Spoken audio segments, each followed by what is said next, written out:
Hello, friends of the storage industry. Welcome and thank you for tuning in to episode 4 of Storage Academy Live. My name is Tommy Nguyen. I'm the co-founder of StoragePug, and today, Mark Poole and I are going to break down what it takes to run a better storage business. We break down your 5 core focus areas. We break down the SPAR framework, and we talk about how to evaluate where to spend your time, money, effort, and focus. This is going to be a fantastic episode. I'm glad that you're here. Come ready to learn and enjoy the show. See y'all soon.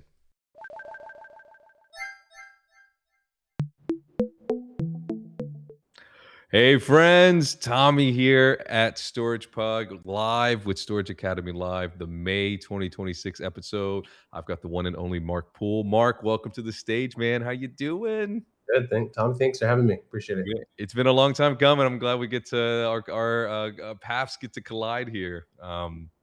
But when we were planning this particular topic of like, hey, how do we talk about running your storage business better? How do what are the things, what are the fundamentals, right? Because a lot of this has been like a call to go back to the fundamentals, or Mhm. that's what we've seen. The best operators who are surviving this slow down or whatever, during lobby talk, you mentioned, cautiously optimistic, right? But I think the conversation we had internally was like, okay, who do we bring on to teach other people to run their storage business better? And you were on a very short list. I'm stoked that you're here. You've been in storage for 14 plus years. That's right. Yeah, Yeah. 14 years. Yeah. Yeah. Tell our audience who you are, what you're about, and what's your favorite thing. Yeah, sure. So, Mark Poole, I'm with a group called JustStorage. I'm based out of Orlando, Florida, and I've been in the industry for 14 years. Majority of my time was at Liberty Investment Properties, which is also based here in Orlando. And I've learned all aspects of the storage business. So everything from development, acquisitions, third-party management, and mostly operations. So I've been in the operations side for most of my career. And, number one, it's a super friendly industry and it's an amazing industry. So as I was exiting Liberty, I knew that I wanted to join a great group. And so I had a good opportunity to join Just Storage. So currently running the day-to-day operations as VP of operations for Just Storage. And right now we have cover about 10 states. We have about 20,000 units. So pretty good footprint. And just excited to be here talking to you, Tommy. Yeah, man. Oh, this is incredible. So, I mean, I'm going to be tapping into this 14 plus year experience, and both on the Liberty side and, more recently the Just Storage side. So, let's dig in, man. So, this idea of like running a storage business involves like obviously knowing the fundamentals, doing them well, knowing your facility, knowing your customers, and then there's a financial piece to it too. I mean, there's so many little buckets that you have to like either be very good at, or at least bring on partners who are good at those things, right? So talk me through what's your process for like, how do you understand what's going on at your facility? Like how do I know my strengths in this given market? How do I know my weaknesses? What's the Just Storage way of doing that?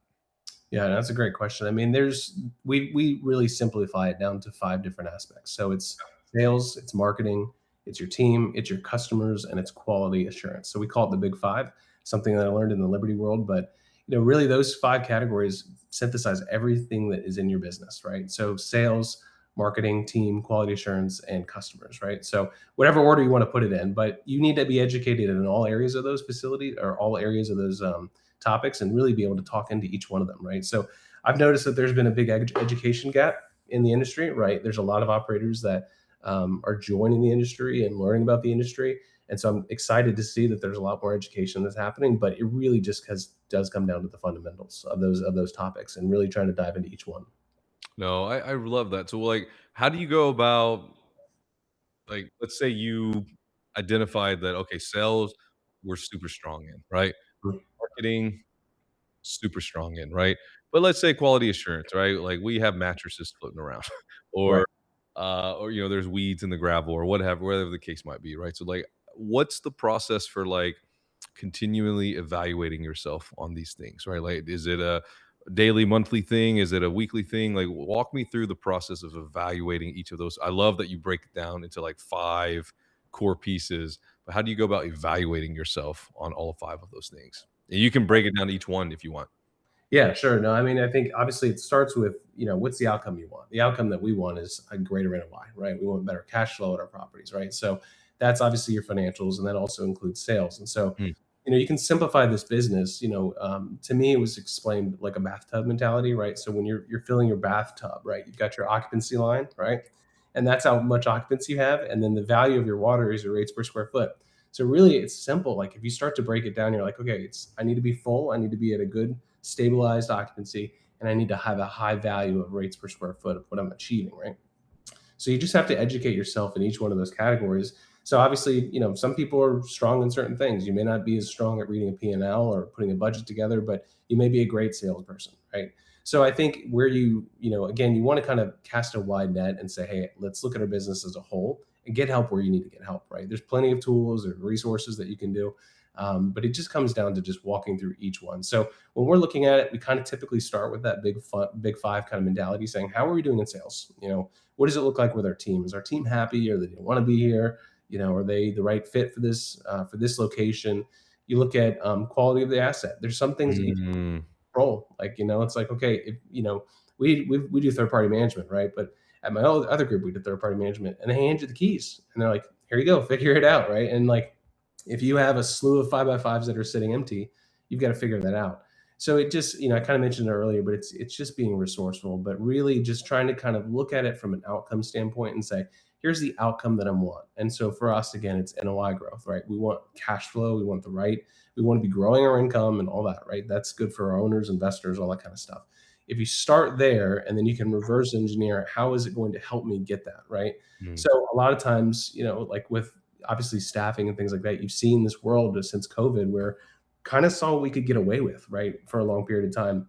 And, that was based on just, some decisions that were happening and things like that. But is that the right thing for your business, right? Are you better off to have it staffed? So if you look at your business in those five lights and lenses, then you can start to kind of say, where am I strong? Where am I not? Where do I need to be educated? Where do I need help? And then also have other people like help you. I mean, again, I'll say this a million times, but it's a friendly industry. There's so many operators that will Mhm. call and say, hey, how are you doing here? How are you not spending, thousands and thousands and thousands of dollars on marketing? Like, how are you being creative to get the right people to your facility? So yeah, again, I think it's just starting with the outcome that you want and then reverse engineering in each one of those categories and looking for those weak spots.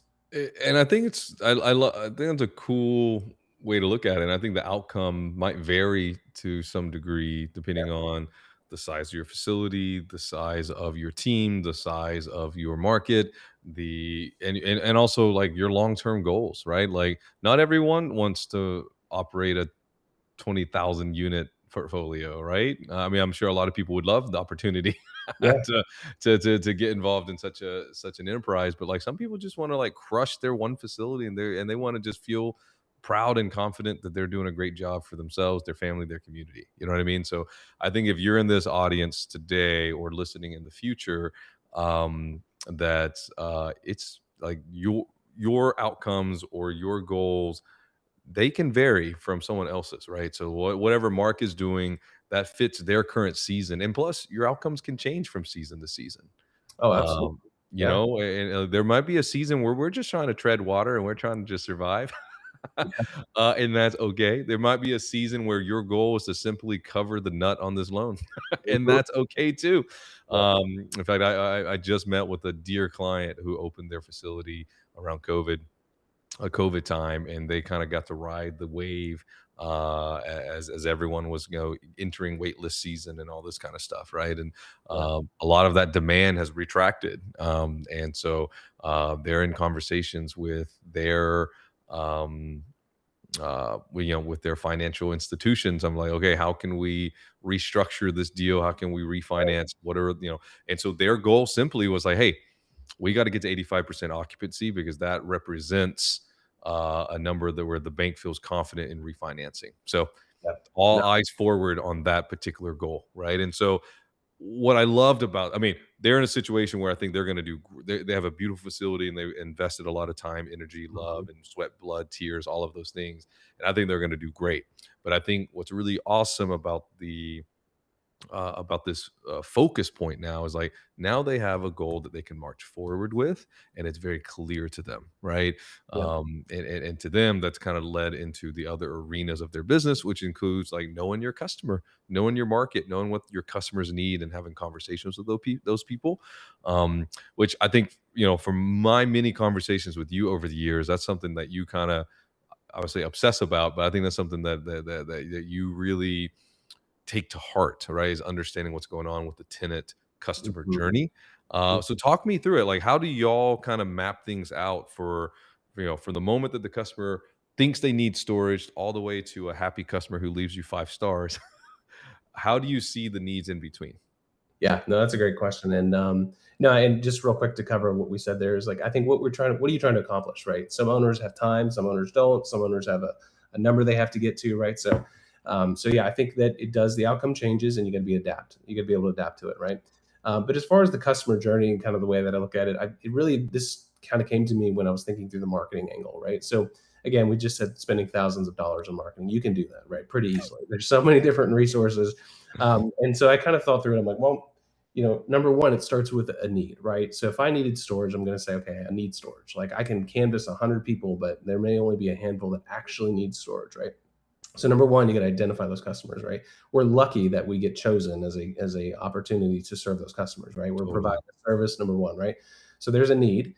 And then it's location because most of us are kind of inherently lazy. We're looking like, hey, where's the nearest place that I can go to? Where's the nearest grocery store? Where's the nearest movie theater? Like whatever it is, right? So location is obviously super important.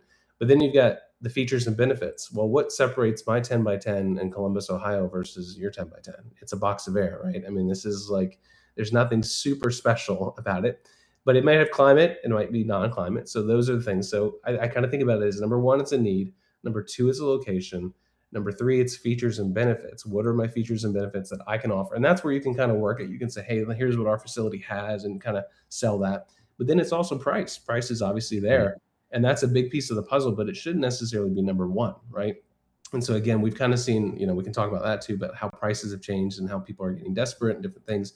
But then finally, after that, it's customer service, right? Just like people that are learning about the industry, not everyone wakes up and says, hey, I want to be a storage manager when I grow up. Like that's not, or be in the storage business when I grow up, right? Many of us in the industry have all kind of said, hey, this is not something, so people don't think about it, they don't know about it.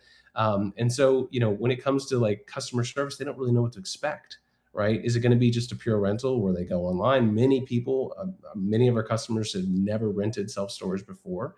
So there's an education process. But every time we think about doing some sort of marketing activity or trying to think through our customer journey, that's kind of the model that we go through is again, where are these customers? So let's do a really good job of trying to make sure that we're tracking the right people. As we talk about in this industry, death, divorce, disruption, all the D's, the sad D's that kind of come mhm. that creates the need. But then it's like location. Well, if you're 10, 20 miles away, there's a chance that you may not be able to serve them, right? So that changes the lens of your marketing thing. We like to say we target the neighborhoods, not the nation, right? So like That's that's a cool. big thing for us is like let's target our neighborhood. Let's figure out that Columbus, Ohio location. What is here? What's our neighbors? Who are they? Have we met them? Have we talked to them? The owner across the street. So you really just start to go through that and think about how in each one of those lenses, and then ask your friends and family, hey, if you needed storage, how would you look it up? What would you do? And they'd say, well, I'd go ask AI, maybe I'll ask ChatGPT, right? Or whatever. Other people may go to Google Maps. Of course, like when I'm looking for hotels to visit, I'm going to jump on Google Maps, right? I'm going to look and see what's around. I'm going to look at the reviews. I'm going to look at the pictures, and I'm going to go sort the reviews by the latest to see if there's construction or something happening, right? That I should know about, especially if I'm bringing my family there. So it's just like we got to be able to like be in front of the customers and those things because again, it's a handful of customers that need storage, right? I could give people storage units, and some of them will just be like, I don't need it.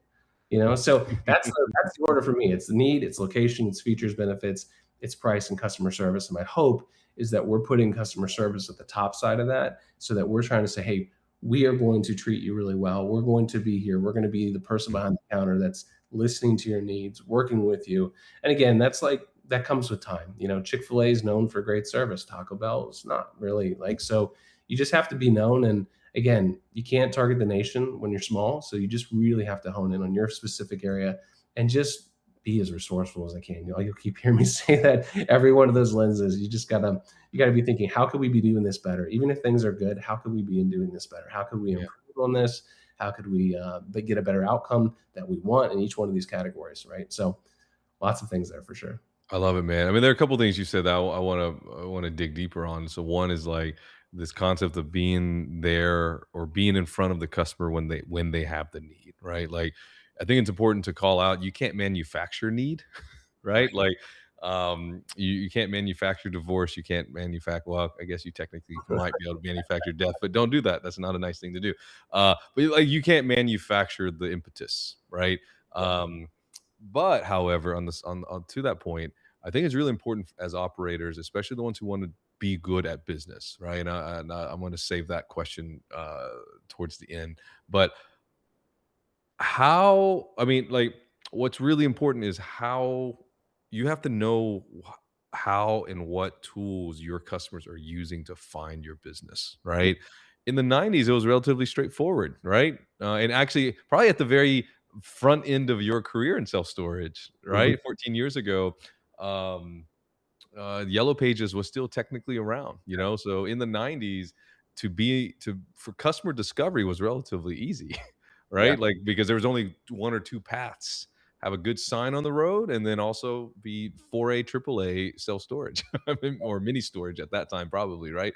And right, so you gamify that, and like that was customer discovery uh, in the 90s.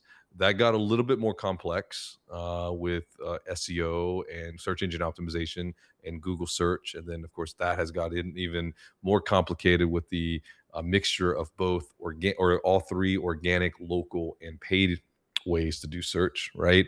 mhm, And that kind of ushered us into like the current state, right? Where now there's a little layer of AI search that you have to think about. Don't lose sleep over it, right? Our data suggests that or shows that less than 0.01% of all traffic to self storage websites originates from AI. mm, And so that will change. Don't get me wrong. yeah, Right. So if you're listening to this episode 2 years from now and the world has completely turned upside down, um, just know that the current state, our data from 2025, that's what it suggests. Right. And so understanding how your customers are finding your business is really important. And then the last thing you said, which I absolutely love, which is putting that customer service first. Here's what's really cool about that, y'all. If you put customer service, love, and care first, that will bleed into every other aspect of how you do business. It will improve your search and SEO because Google knows reputation matters. Google is going to suggest the best business, not the medium business, right? When I go to Google and say, yo, sushi near me, Google's not going to give me a 2 point star sushi restaurant near me, right? Not first, not typically, right? Because we want to use these tools, whether it's a Google search or an AI search or what have you, for recommendations. And want to be able to trust these recommendations, right? And yeah, the best way to build trust is to deliver exceptional 5-star experiences in customer service, right? It's really easy to be like, yeah, go check out Chick-fil-A for dinner on your way home than take Taco Bell because it's a flip of the coin whether what you're going to get, right? And like you said, and they're both how do you say it? They're both fine business models, right? They both can coexist in our universe, but there's one that clearly, like, just from a consumer's perspective, feels much better, and I yeah, think if we all kind of strive for that. So I think my takeaway here is, or my hope for our audience who's learning about the customer journey is that if you focus and obsess and are fanatical about customer experience and customer success and customer service, that one detail, that one obsession will bleed into every element of your business, from how much money you make all the way to how Google ranks you and how you show up, and eventually over time how you might appear in ChatGPT or Claude as consumers are more migrating towards AI based search tools. So I loved everything you just said there, man. That was incredible. yeah, So moving on a little bit from customer knowledge and customer um and that obsession with the customer, it's important to also like keep eyes on who else is in your neighborhood? And I love the lingo there, right? Market to your neighborhood, not the nation. Um, but customers are in your neighborhood, but also competitors are in your neighborhood, Mhm. right? And I think one of the best tips that I've seen recently is to do a gap analysis. Ask yourself, what do they do that I don't currently do? Mhm. And Yeah, then you decide from there, is that gap fillable? yeah. Right? 'Cause sometimes the gap's not. Sometimes I was just in Wilmington, North Carolina yesterday, and we visited one of our clients, Pinnacle Storage, and they have the largest outdoor enclosed parking for boats and RV units that I've ever seen in my life. Mm. These things were, like, just absolutely massive, right? And, all their competitors are just sad. Yeah. You know what I mean? Like, and so, like, sometimes if that's what you're competing against, well, you can't close that gap, but you might take that as an opportunity to find other places that you can fill, right? So, like, what is y'all's process for identifying those gaps or identifying what they might have that you don't, or vice versa, what you have and they don't? Yeah, no, it's a great question. I mean, it's definitely important to be aware. One of the things that we had done was when we're looking at our properties, we're constantly surveying and kind of seeing if there's any new developments that are coming, right? Because obviously that's like the biggest challenge is if a brand new one comes in next to you. Yep, yep. But obviously from experience, I can just tell you a story. We had a manager back in the day who was like, "Hey, there's a new 6 story, REIT coming right next to us," and immediately wanted to drop prices and try to triage and everything before it was even a problem, right? So there's nothing we could do about it, right? But we really identified that we have 600 plus drive up units and parking units, and these guys had none. And we only had 125 climate control units, and they had 600 that they were introducing. So it wasn't really a same store fight. Right? We were like, okay, let's focus on what we have, which is drive up. Let's focus Love that. on the parking, and let's really hold value to these 125 because we're open. We've got all of them full, and we're getting a really strong rate. And so it wasn't really like let's go match the rate. You just had to logically think about it because we obviously we shopped them right as soon as they opened, and that's what I would always encourage is go shop your competition. You can learn a lot that way. But once we realized, it's like, yeah, they're going to give away a lot, and they're going to do concessions that we can't do. But we just need to pay attention, and if we see attrition happening, then we can adjust and kind of think through it. But in the meantime, let's market the things that we have. Well, we got 2025s, 10 by 25s open for some reason, or we've got parking, covered parking that they don't have. So yeah, you just got to think about it that way. So yeah, it's definitely identifying the circumference and the areas of like, hey, what's coming on board. Pay attention to that. You do not want to be surprised. You do not want to be surprised that there's a brand new store coming. And again, it's like we're not up to go and bash them or anything, but like this goes back to Google reviews. Like, we've been telling our managers lately, it's reviews and rentals, right? It's like kill them on reviews. Just get as many as you possibly can, right? Try to get as flood the gates of everything, awareness to your property, what makes your property special. Come up with things that make your property special. We had a manager who was like, "Hey, we've got a privacy wall." I'm like, "What is a privacy wall?" And he was telling every customer about it. And he finally explained it to me, and I was like, "That actually makes a lot of sense." And it was like the neighboring competition had a chain link fence that you could see everything in the units. He's like, "Oh, I Yeah. talked to every customer, like we got this wall that hides everything, and you can't see what people are doing." And I'm like, man, that's actually pretty smart. It's like, so you just come up with things that make it better. But yeah, pay attention to your competition, go shop them. Even before, I joined Just Storage, I shopped them. I was like, I Mhm. want to see what happened, and they're pretty dang tenacious about follow up, right? But like I've done so many secret shopping things. Sometimes I just go in there and tell people who I am. I'm like, hey, I'm a storage guy, and others I just ask silly questions. And but you'll be surprised what you learn. That big shiny brand new facility could have a terrible manager in there who doesn't care. And if that's the case, that goes back to your customer service. Mhm. Put a Mhm. $10 million asset, but if you've got the wrong person behind that counter, then you're going to win. So it's just yeah, you got to get creative, got to look at your competition, evaluate all of it. That's incredible, man. I love the privacy wall. I mean, kudos to that manager, right? To find the thing. I mean, you said it earlier, like we're all just selling boxes of air, right? And it's hard to differentiate, especially if you like boil it down to its raw ingredients, right? But Yeah, here's the thing, right? If you boil down anything to their raw ingredients, it's all the same thing. All yeah, candy is just sugar, Yeah. right? Right, but why is some candy much more expensive than other candy, right? And I think it's the amount of care and attention that you put into it, right? And also the ability to highlight things that might seem innocuous or not that exciting, right? Some of the best managers talk up their security. Well, of course, all storage facilities have security, but our security is really secure, Yes. right? You get a gate code that's only yours. Yeah. Again, not a lot of facilities have that technology, but like this consumer may or may not know or may not care that other people have it. They are just now excited that you have it.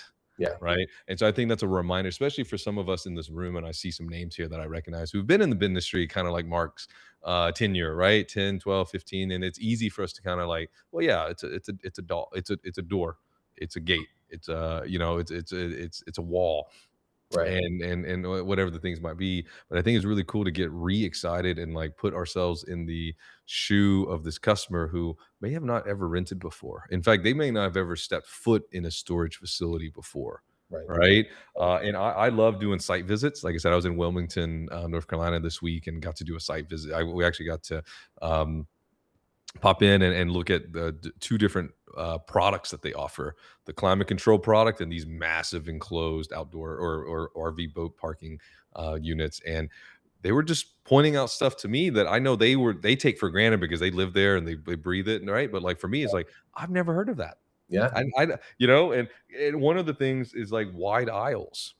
Yeah. Like, talk up your wide aisles, Yeah. especially if you have truly super duper, like, triple wide aisles, right? It's one of those things where, like, "Oh, okay." But then I think the really good operators learn how to, like, not only talk about it, but pair it with collateral, like photography or videos that Right. really, like, really crank home. It's one thing to talk about the feature, but it's really, really cool to, like, tell the narrative and the story of the benefit of that feature. Right.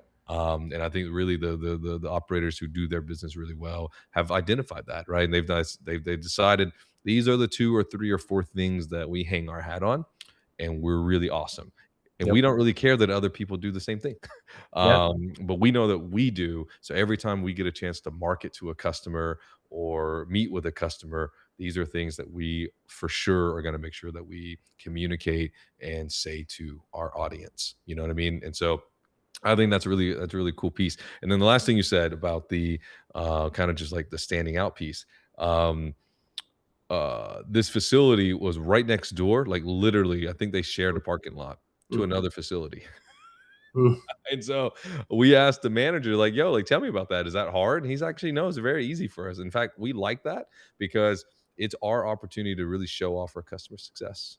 Right. And Sure. I absolutely love that. He says, "Yeah, we poach a lot of their customers because they come to us because they're frustrated, or they may show up to the and to rent or whatever the case might be, and there's not a manager there.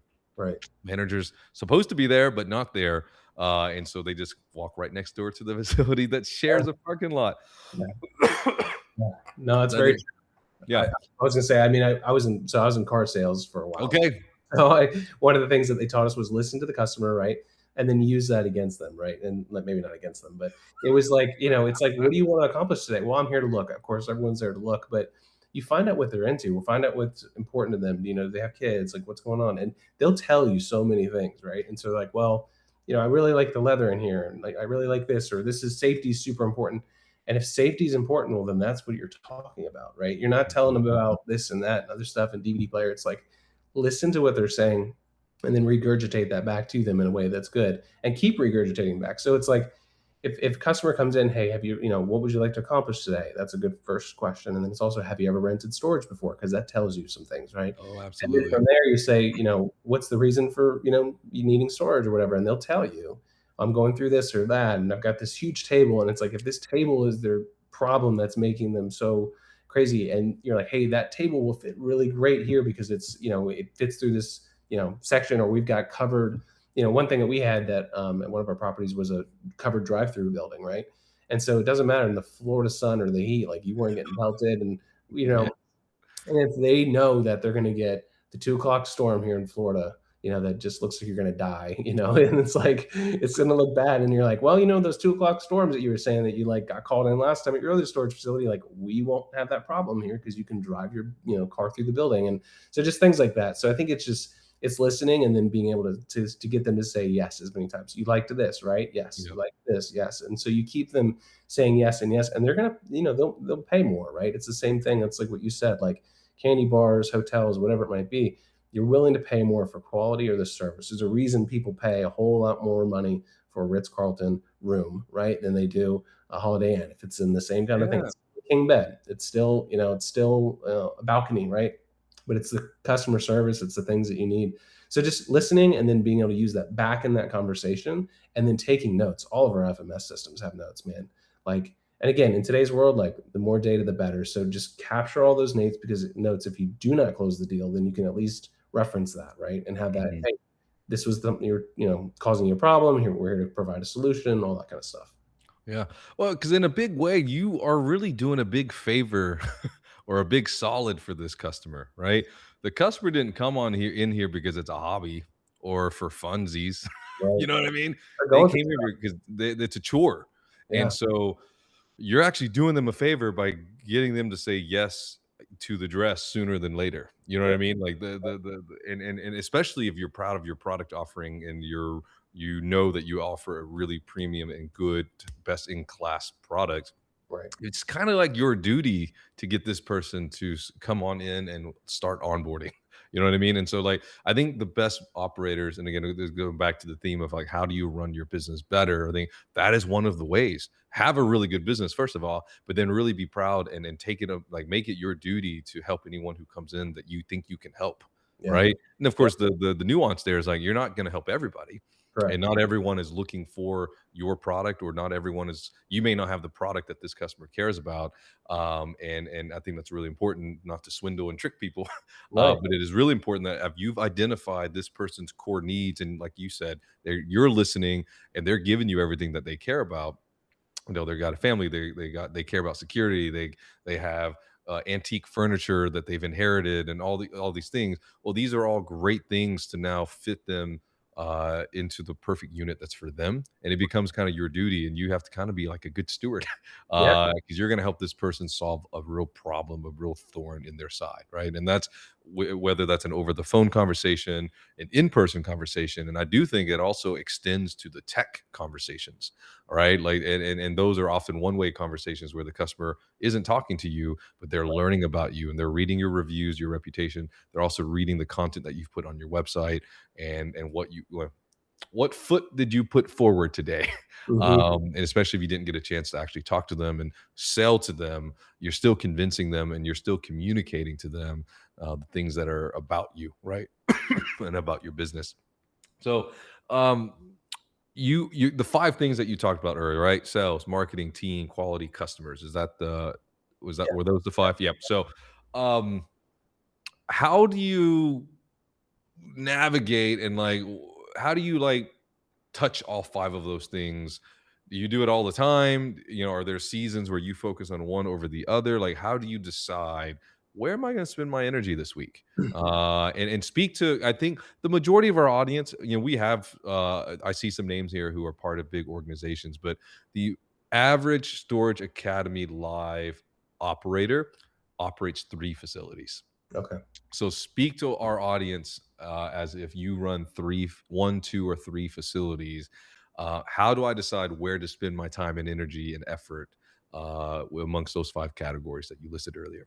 Yeah, no, it's that's a great question, and it can be overwhelming, right? Like, so we've, uh, if you're taking, like, for us, so my experience, obviously, taking over third-party management sites, right? Taking it from an owner, right? So again, everyone has, you look at this and you're like, well, we got to fix that, we got to fix that. That would be good. Oh my gosh, they don't do insurance. Oh my gosh, they don't. You start to go through this list, and it can be overwhelming. Of like, what is the things that you need to work on? And so one of the ways that we've done this, and I think again with AI, it makes it a whole lot easier. But it's definitely word vomit, right? Just like get every single thing out of your head that you can possibly look at. Walk the property, record a note in your phone, and talk it through. Like I'm definitely a talk out loud kind of think person, and so I'll be like going through a facility, and nowadays I can pull up my phone and I can, or take a video of it, or I can walk and put it on my notes. And, then you can transcribe it, right? And then you can say, throw that in AI and say, put this in bullet points, right? But the way that we did it, kind of the old school way that still works this to this day, is really looking at things and saying, let's get everything on paper. So there's the story that we did with our managers was we brought everyone in twice a year. We'd have our managers come in and we would say, hey, let's get the big five out. We talk through sales, marketing. Hey, what does it look like to win here? What are the best practices for this? What are the best practices for marketing? Quality assurance, what's the best practices here? And like, what would be cool? What are we doing differently? What should we start doing? What should we stop doing? What should we keep doing? Right. You just start asking all these questions and write down every single idea possible. Right. And then it goes back to from there, you're like, okay, now let's kind of rank these. Right. And let's Ooh, figure that's out a a good one. way that we can do it. And the way that we would rank it is we would say, does it have an impact 1 through 10, 10 being the highest? What kind of impact would this have on our business if we could do this, right? And then what you would do is you'd say, okay, well, maybe it's a 7 on impact, right? Like, okay, I'll give you an easy example. It's like, one of the ideas was we should hand out bottled water to our customers, right? That was okay, sounds great. But then you're thinking, well, it's cost and, is it worth it, right? But what kind of impact does that have on a customer on a hot summer day in Florida? In Florida. Pretty dang high, right? It's a 10. It's a 9 or a 10. You're like, okay. If I walked up to you and your family and I said, hey, would you guys like some bottled water? Like, there's a reason why, like, the rental car places and like the parking places when you go to the park at the airport, they have all those for free. Like they give it out. People are thirsty when they travel, right?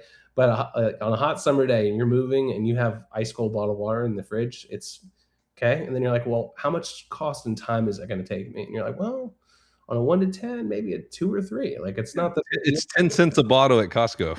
you can get a bulk buy, you can have it delivered, you can like, Mhm. whatever. So it's like, and you have a mini fridge there already, and you're like, well, maybe we could do that. So it's like that idea literally came out of that exercise where it's like, well, let's give bottled water to all our customers. I was like, okay, well then like some person in their head thinks, no, that's wasted money because that's just a cost, right? So it depends on who's looking at it, right? But then as a group, we said, well, okay, let's take a vote. And everyone's like, oh, that's an 8 or 9. Okay, cool. We all agree on that? Cool. What kind of cost and time is that? Okay, well, it's a 2. Right? And you do that process for everything, right? Freaking love that, So you man. kind of just start to say high impact. How much of an impact is it going to have? Cost and Low time. cost. Yep. Someone raises their hand, they're like, "Hey, we should create our own software and make our own, FMS system, and we should get our own site link." And it's like, great idea, probably high impact because it's custom, but 10 on cost and 10 on that. 12 on cost and time. 12 probably. So, it's like, well, that's not really the best thing. And so what happens is once you get that, then you can actually kind of put it together like on a scatter chart, essentially. And you can kind of see like, Dude. hey, these are high impact things that are pretty low cost and time that we can do immediately.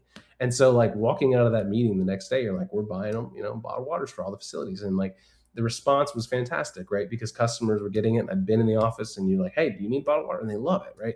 So it's just like, again, that's the way that I kind of look at it when it comes to decision making is it going to have a cost like impact? Is it going to like, or is it going to have a high impact on value to the customer and value to our business that either promotes Mhm. ROI or customer satisfaction, really the two big things, or and against how is it going to have on time and money, right? Like those are the other big things because like there's only a finite amount of time in the world and money that you can do, and so it's just a really good exercise. So number one, it just gets everything out of your head. And it's better if you can do a group exercise because it's not biased and you can just get all of your managers together once a year and say, hey, what should we start doing? What should we stop doing? What are some ideas? What are some creative things you've seen others do? And then work from there and just kind of like, and then vote on it and then put it together in a nice chart. And then you've got a little simple like to-do list. And it's really effective when you take over a store. So if you take over a brand new store for owners or operators that are doing that, maybe you take over a 200 unit store and you've got a mom and pop that's been doing it for a long period of time. We had an example of a property in Statesville, North Carolina that we took over, and they were using a pen on a map, like a pen to show if Yep. it was occupied or not, like, and I'm like, and they didn't have internet, it was DOS based. I'm like, getting a computer, yes, it costs a lot of time or money, but in time to set up, but it is a high impact. So we're going to get internet, we're going to get the computer. So again, you can do this exercise on everything, but I've used it from a business standpoint, but also personal standpoint. I mean, it's like Mhm. that simple thing of like, there's only so much time in the world. And then again, with the ability with AI, you can help organize your thoughts. You can just brainstorm and say, hey, I want to like brainstorm some ideas and come up with some thoughts here. And I want to put it in an order and help me rank it. And so we did it the old school way, but it's still practice that we try to do today. Oh, that's incredible, and I think the discipline of, like, rating all of your needs or ideas in any rubric or metric, right? But I love the high impact versus cost and time, right? That balancing that teeter totter. But the bit to have the discipline to like really break down your business and rank those things before you go do action or go make an action. I Yeah, think that's killer. And I think that is an example of like how do you run a really good storage business is yeah, I think the folks who do that and to your point, it can take shape in different ways, right? Like I love the idea of doing it as a group, a small group, probably, right? And then some people do it in a Google Sheet or Excel. Some people might be using AI tool, generative AI to kind of help them brainstorm, and then some people just keep it in their head, and that's probably that's not necessarily wrong either, right? So like you're doing this kind of this arithmetic, this calculus in mhm, your brain. But I think the really disciplined storage operators, the really high functioning ones, are doing some version of this and have that discipline to do it before they go, oh yeah, do I need before they have this like measurement or this evaluation phase. They aim before they fire. yeah, You know what I right, mean? yeah, Where I think the operators who might not be as successful or might feel more stressed out are the ones who like what's the saying, like measure twice cut once. They're more likely to not measure and cut seven times. uh and I think the way that you break down y'all's evaluation rubric is so killer. So it's impact versus cost and time. That's mhm, that's really at the end of the day what it comes down to. And then yeah, make a little scatter plot, make it look fancy if yeah, you're if you're into that kind of thing. yeah. Um, so tell me though, like from a day-to-day perspective, right? What are things that you think operators should be doing like every day? And again, this is through the lens of like, how do I run a really awesome storage business, right? What are these things that the best storage operators are doing every day, day to day, as long as their business is open? Yeah, that's a tough question because there's a lot of things. I mean, you obviously want to have happy people. Like you want to have the right team. I mean, if you get into a place where someone's not happy, that's number one detriment, right? So like enjoy what you're doing, but it's constantly monitoring stuff. I mean, again, there's so many tools to kind of monitor stuff, but it's be proactive. I mean, I think the answer is that we live in a reactive world, and like sitting and waiting and hoping for things to change is the problem. And so you got to just be proactive as you possibly can. So that means engaging with your teams, right? Constantly monitoring things and trying to stay ahead of it, because what you don't want is the drift and the slip and the things that are going bad. And it's hard because everyone's got so much to do, right? There's so many different things that happen. But yeah, I try to zoom out. I mean, again, from my seat, I would say, the biggest thing is I want to look at the 30,000 foot view. I almost said square foot view because I'm used to saying that, but 30,000 foot view, and kind of saying, okay, like how are we progressing? Or are we not? Right? Are we moving in the right direction as a portfolio, or are we not? And then you really start to identify from there, where are we slipping, where are we not? Maybe we have the team that's not super happy here. Maybe we've got you know, a bunch of issues or break fix items that this if we could fix that, it'd make it life a lot easier. So yeah, it's hard. I mean, I think the answer is just being proactive. I think so many times we're just putting out fires, and I've learned that the hard way too. One thing that I'll kind of segue into that, I think that's just valuable to share with the group, and I've been preaching about this for years, is when there are problems, which there are plenty of problems, right? And you're working with your managers and you're working with your teams, it's it's one thing for them to just say, "Hey, here's the issue." It's a whole different thing for them to say, "Hey, here's the issue and here's a recommendation," right? And so I'll just be quick here, but one of the things that we learned, and I learned from my dad, who was in the hospital. He was a doctor for years and years, and they taught this in the hospitals, but it was like it's called SBAR, and it's an acronym for situation, background, assessment, and recommendation. So it all started like when a manager emailed me one day. He's like, "Hey, we don't have any carts." I'm like, "Okay, what happened to the carts?" And they're like, "Where did they go? And where did they go?" And he's like, "Oh, they went missing." Okay, when did they? And he's 20 emails later, and it's like, what did that do? And so again, it goes back to like your kind of question. It's like being proactive, but being efficient, right? And so the idea is that he could have easily followed the SPAR model, which they taught in hospitals, which was they taught the nurses not to just run to the doctor when the blood pressure of the patient drops. It's assess it, because they're smart people, right? They went to medical school. here's the situation, here's the background, here's my assessment, doctor, here's my Mhm. recommendation, here's what I think we should do.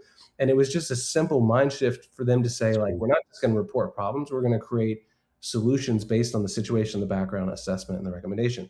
And so I've used that practice forever and ever, and I've taught it to our managers and to our teams. And it's one of the most game changing things because, again, every time you look at your property, you're going to look at there's something that needs to be done or whatever. But the biggest issue is like the communication that happens because all the managers, unfortunately, are on different islands. It's not like we all live under one roof. Like that's what makes this business hard to kind of have culture and build teams. But it's encouraging the managers to be thinking in that S bar mentality of saying, "Hey, here's the situation. Our carts went missing. You know, we think it was Mr. Smith. My assessment is like he might bring it back tomorrow. We're going to wait a day, and if not, then we're going to place it." And that makes it so much easier for me to say yes or no, right? Totally, And totally. I got so good at like preaching that message, and then I still found myself one day going to my boss, and I was like, "Hey, blah blah," blah. And he's like, "S bar me," and I'm like, God, yeah, I should do that. So I have to, I have to do what I say, but like it's a game changer. Like I'm gonna follow that forever because again, when you're assessing everything and you're looking at your business, like we've got to rely on the people and you got to rely on the team. This is not, these unmanned sites are still manned by people, right? There's Mhm. remote sites. I know everyone talks about that, but and Yeah, you hit on it. It's customer service. It's getting the right people. Are they happy totally. doing what they want to do? Um, Yeah, and then help them grow by helping you provide solutions, like providing solutions to you and like and build your bench of people, like just create opportunities for people. I mean, there's loads of ways to do that, which yeah. is really good. So No, that's incredible, man. I mean, I think, like, to boil it down, I mean, really the best operators are they they answer the phone. You know what I mean? And they know when phones aren't answered, and they have a follow-up process for when there's a voicemail, yeah. right? Or when a phone doesn't get answered because of, whether it's, after office hours or the manager was busy or what have you. They have I think you said described Just Storage as, was it tenacious? Was that the term that you, yeah, that's how you describe their follow-up procedure, right? So I think, like, the best operators are doing that. The best operators are walking their facility, Hmm. right? When I took this tour, in Wilmington yesterday with Pinnacle Storage, one thing I really loved, that the their he's their VP of ops kind of character. He's like the Mark Poole of their business, right? One thing I loved, as soon as we parked, he saw that there were 2 pieces of paper in the grass right by the door. He picked it up, straight Yeah. up. Oh yeah. Straight up, that was the first thing he did, and then we went on, but he didn't even say anything. It was just like, boom, let me throw it away, and then let's go do the tour, right? And I noticed that, and I think that's so dope, right? Yeah. And then, um, further, as we were walking, the owner was, took his finger and touched all the doors. Yeah. Normal procedure for owners, right? Yeah. Yes, yes, and they made a joke, and he actually did this. This was a few years ago. He mailed every facility a box of white gloves Oh, that's hilarious. and said, "Hey, this is something we care about." But I love that, right? I think I would consider his group, best in class in the Mm, markets that they're in, and they operate extremely well. And it takes that level of care and pride in your product, in your facility, and what you do, right? mhm. Um, the other top things are, yeah, they're really good at soliciting reviews from customers by offering great experience, and then they go and respond to said reviews, Yeah. right? And I think these are all really impactful things. Darby, we're about to enter the Q&A, section, so if you wanna think about a couple, good comments or questions, from the audience today that you want us to tackle live, go ahead and flag those. But, I love your breakdown. What was the acronym again? S is situation, Background, background. assessment, and recommendation. There we SBAR. go. I Yeah. love it. Dude, that is so close. So what we teach here at StoragePug is SIG, and it's clarify, inform, guide. Yeah. So Awesome. often, I mean, just like what you had to eat your own dog food. I'm like, I got to do it too. So often we jump straight in, and how do we solve this? And here's the solution, right? Right. And we skip the understanding of how we got here, right? The situation or the assessment piece, or in our case, we lump that into clarify. we Mhm. want to clarify what's going on first, right? Before we inform like here's the facts around it, and then we guide as in let's solve the problem together, right? And so I love that y'all have you have spar, we have sig. I know there's other frameworks out there as well. Yeah. That's incredible, man. So question here: how to improve our remote move-in e-sign process with older people? Jaden, that's a great question, man. So Mark, I know I'm this is a really good answer for you, or question for you, because Aaron, Just Storage's CTO, is a very sharp dude. And they y'all have a lot of your own in-house tech around these things. But what's your recommendation or tips on how to improve the remote move-in process? It's a great question. It's a tricky one, right? Because it depends on the user, right? It's going to be hard. But I mean, my answer I think would be you mentioned white glove. There's a white glove service kind of option, right? So Ooh. how do you, even though it's a remote move-in e-sign, right? Could you set it up on the website where it's like, hey, need help, or do you need service, or can we do this over the phone? Like, just you got to create outlets, I guess. So like to try to make it where you could assist them in all levels. So there's no great answer because it is tough, and there's just going to run into situations that need help. But if my mom who's 70 calls me and says, "Hey, how do I do this on ChatGPT?" Which she does, I can pull up my computer and I can say, "Oh, it's on the top right. Click this and do that," and you can walk them through it, right? So maybe just creating an opportunity, like an outlet there that they could do it, or just say, "Hey, we'll do it for you. Like, just click a button and we'll take care of it for you. We'll have one of our agents call you," or something like that. Like, Yeah. just come up with some way to make it. If they're stuck, we don't want them to be stuck.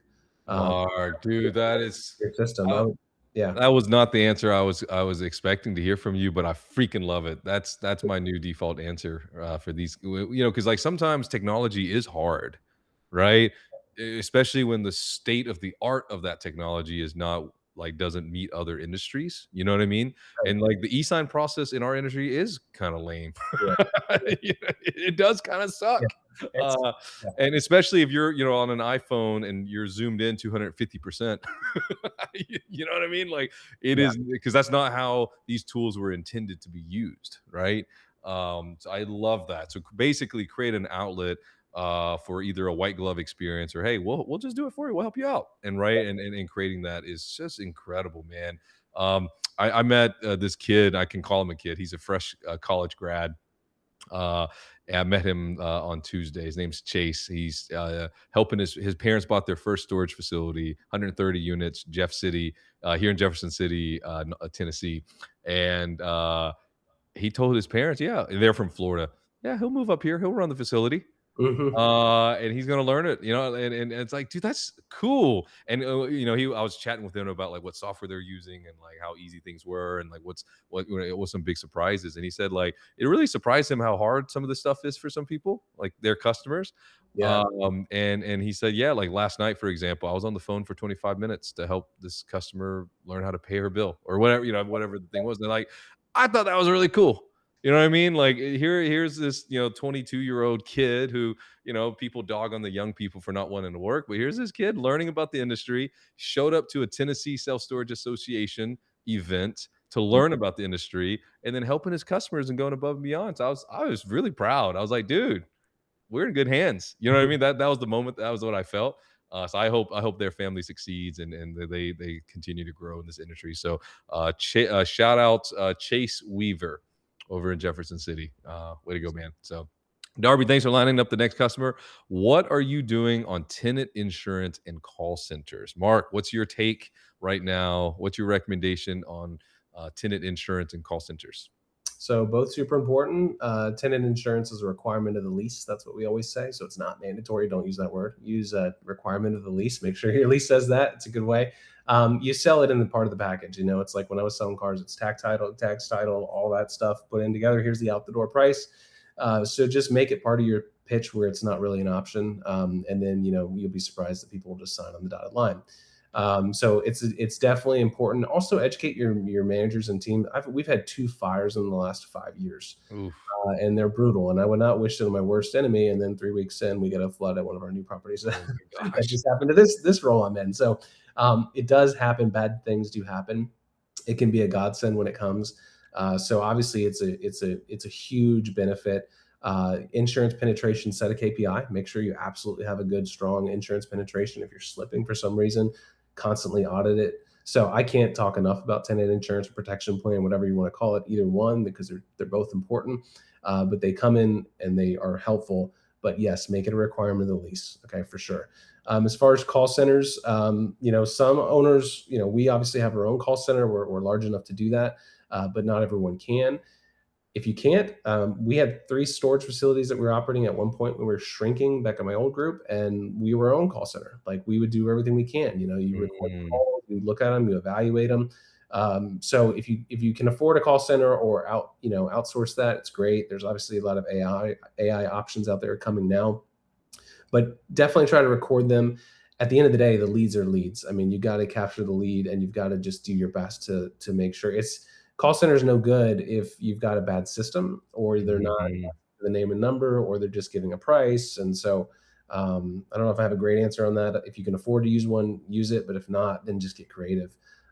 There's definitely options out there, but at the end of the day, just make sure you're serving those leads and you're not missing calls. Yeah.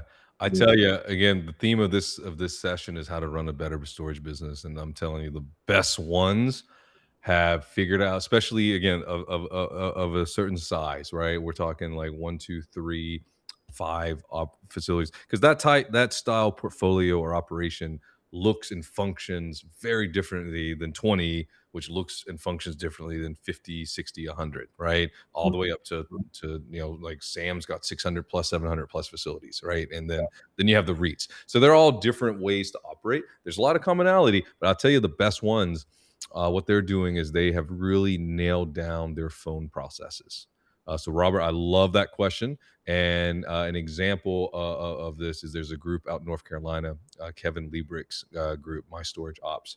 And what they did is they developed or built their own in house call center.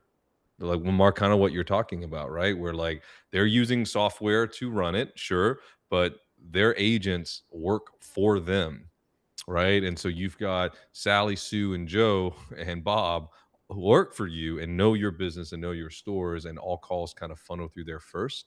And I think that's a really cool model because you're employing people, which is awesome.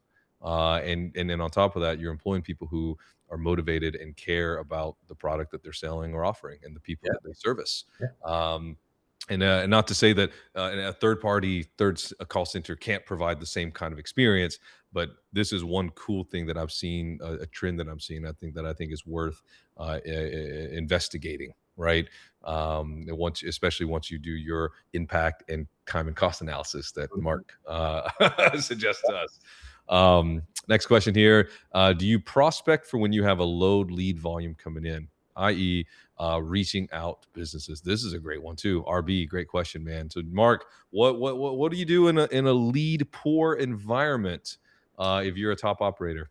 Yeah, I could talk about this for a while too.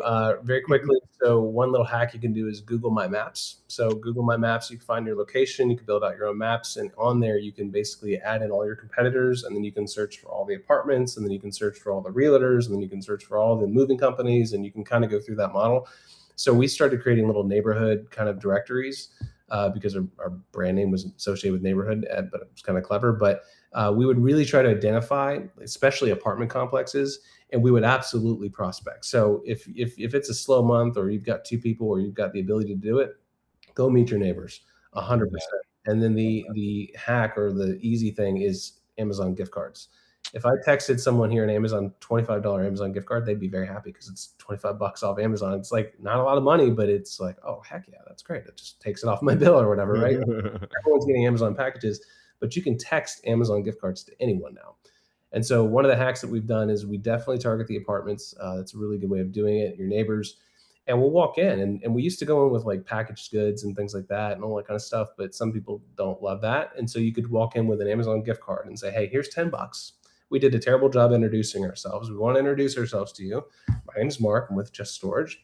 We're over here. This is the big building, and we'd love to kind of work with you and get to know you. And we wanted to give you a gift card just for fun. And but if you want to send us some business, or you'd be open to sending us business, we'll make a great setup for you. So we'll do a referral, and you say, I've only got 3 or 4 of these, and you mean like printed like a bunch, but you make it kind of selective, and you say, every time they come in, then we'll text you an Amazon gift card, even if it's 25 or $50, right?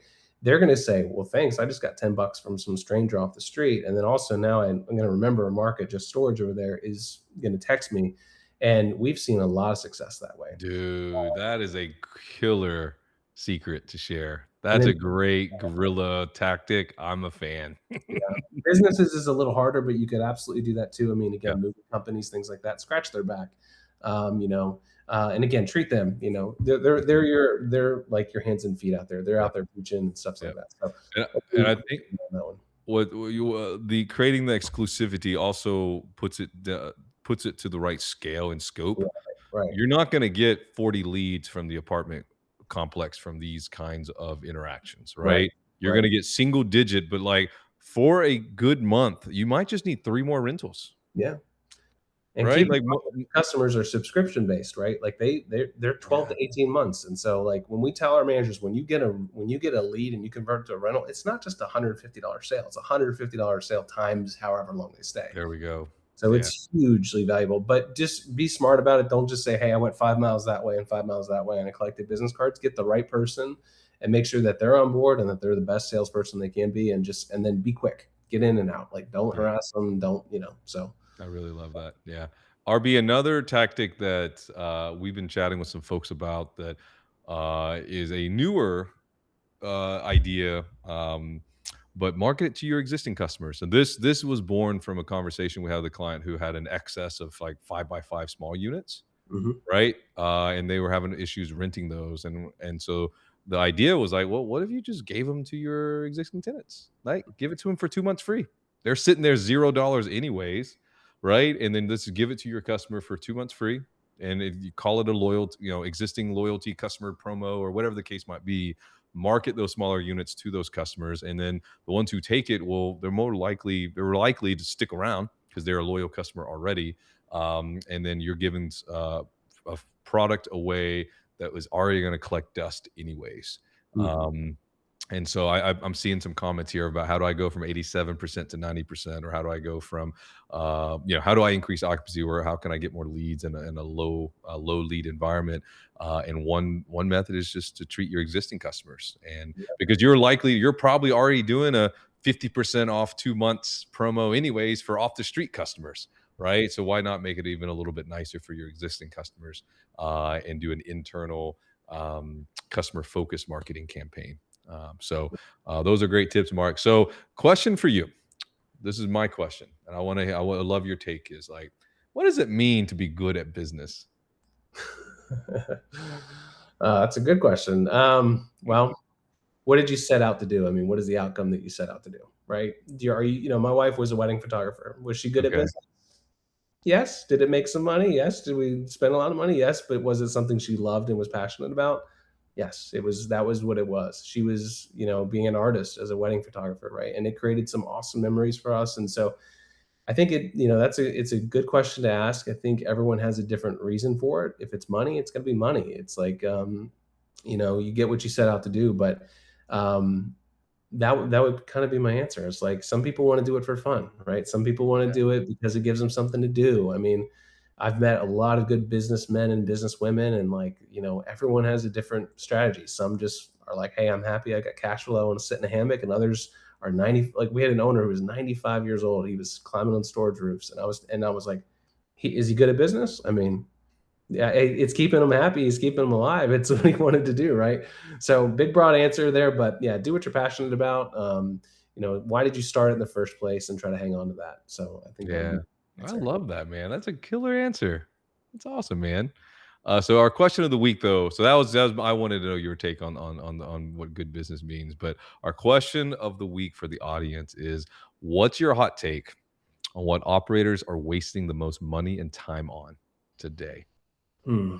I think I wrote down my answer, but I'm like, what did I say? I think what comes to mind is hope is not a strategy. I think that there's just a lot of people that are hoping things are going to get better, and so you're wasting money by not taking action. Like that's number one. But yeah, I mean, if you're looking at your business and it's not going the right direction, or things are like you've got to take action on it, And I think the canned answer would be like, oh, marketing and like black hole, and you could do all these other things. But at the end of the day, it's like if you're just hoping that things are going to get better, and you're not being resourceful, and you're not thinking about and asking for help. I mean, gosh, that's another big thing. It's like this is like we talked about this already, but it's a super friendly industry. I have 12 or 15 operators that I could pick up the phone and call right away, Mhm, mhm. and it is hugely valuable.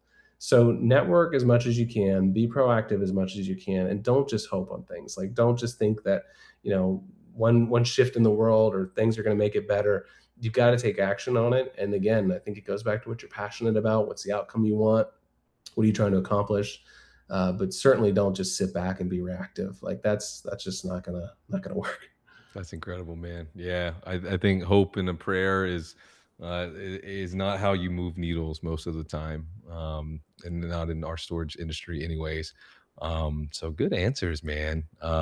Y'all, this has been a really fun episode. I see some more comments here, some more comments and questions. So I encourage y'all to take that energy into Storage Academy and post those questions either in the general discussion board or the marketing discussion board, and Mark and I will pop on in there later and give you good answers. But Mark, this has been a lot of fun. Any final parting thoughts for our audience here as we wrap up the show? No, I don't think so. It's been fun to talk to you. I could talk to storage about storage forever. I think again, this is one of those businesses where we can all rise all ships. I mean, it's an amazing industry, and it's really just a matter of just like get active, like talk to owners. I mean, obviously, StoragePug is one of the friendliest groups out there, right? Tommy has become fast friends with so many people, but it's this kind of stuff that really helps fuel our business. And there's actually I will say like someone came up and there's like we're getting a bad rap, the industry, right? There's a lot of practices that are happening, there's a lot of things that are happening, like ECRI stuff, aggressiveness. Like at the end of the day, what I keep thinking is we're providing a service to people, right? Like we're providing a solution to people. We're not really selling a product. This is not like a cool pair of sunglasses. So it's just one of those things where it's like keep that in mind. And but at the end of the day, like we're helping people go through a lot of the challenges of life, and a lot of exciting times in life. But we're here to serve our customers, and I think just keeping that mentality is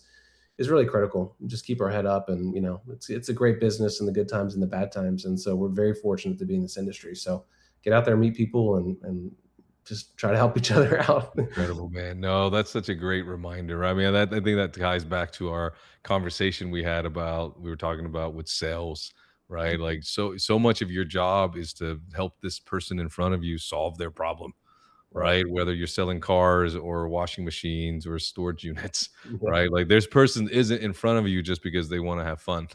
Yeah. And mess with the car sales guy. they're they're here to they have a problem, big or small, and if you are proud of your work and proud of your business and proud of your service offering, you're going to help this person tackle this problem, and go on and have a good day. So, well, Mark, thanks for coming and hanging out with our friends here at Storage Academy Live. Reminder, y'all, this recording will be sent out via email later today. We upload every replay on our Storage Pug YouTube channel, and we also post a copy in Storage Academy. The podcast edition, which we talked about earlier, will be posted on next Thursday morning, and you can get that wherever you get your podcasts. And then get this on your calendar. Our next session, June 18th, is supporting and empowering your team with Sue Havlin. So today we have Mark Poole join me. My name is Tommy, Storage Pug. Thank you. See y'all next time. Thanks, everyone.